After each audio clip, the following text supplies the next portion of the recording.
Olá, eu sou a Soraya Baldarim, aqui do canal Compartilhando Cuidado, e hoje eu vim conversar um pouco com vocês a respeito dos idosos nessa quarentena do coronavírus.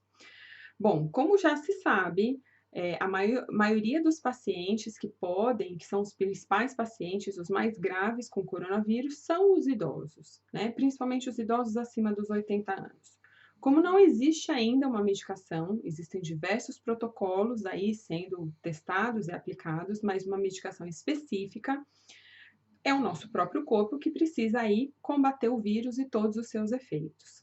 Um corpo de 80 anos já não responde mais como se ele tivesse 30 anos, não é verdade? Então, a principal medida, e é por isso que está todo mundo aí fechado em casa, aqueles que podem, obviamente, é o isolamento social ou minimamente o distanciamento social. E aí a gente tem 2 tipos de idosos. Um idoso que é aquele bastante ativo e o idoso que é um idoso mais dependente, se não já acamado. Para esse idoso já acamado, que já dependia 100% do seu cuidador, praticamente não muda muita coisa.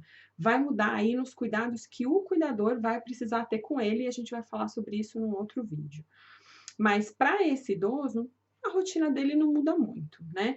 Mesmo que ele não seja 100% dependente do cuidador, acaba sendo um pouco mais fácil, eu acredito, que o cuidador lidar e estabelecer uma rotina com ele, né, conversar sobre a importância de ficar em casa e de evitar esse contato, de alguns cuidados que vão ser acrescidos aí na rotina.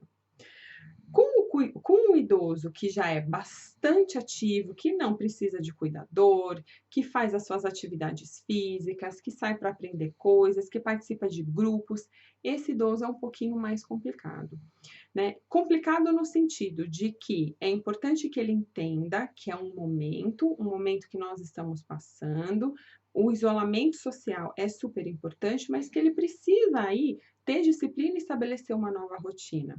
E é importante também que os familiares não trabalhem com eles estabelecendo ordens, dando ordens para esse idoso. O quanto é importante, porque eles não são crianças, né? Acho que é importante a gente dizer isso, né? Criança você diz, olha, não pode fazer e não pode fazer.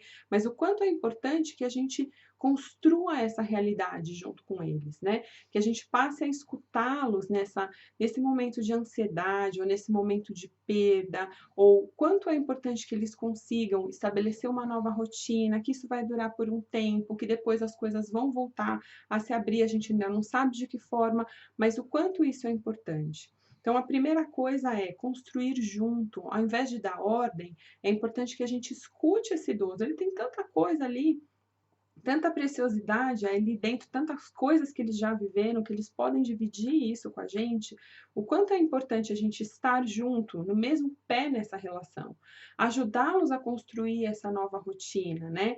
E quem sabe trazer coisas novas, não só ficar falando dos números e das notícias, viu isso, viu aquilo, histórias tristes. É importante que a gente se informe, eu já falei isso no outro vídeo, a importância de que a gente esteja informado nesse momento do que está acontecendo, até porque é tudo muito rápido, mas o quanto é importante a gente trazer histórias boas, de coisas boas ou coisas que estão acontecendo em paralelo e que são do interesse desse idoso.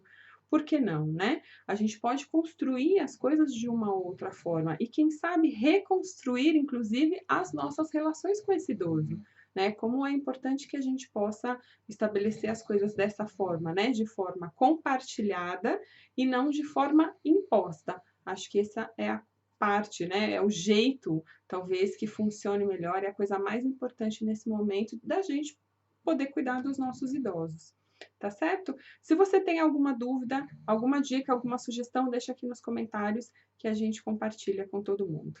Obrigada e até a próxima.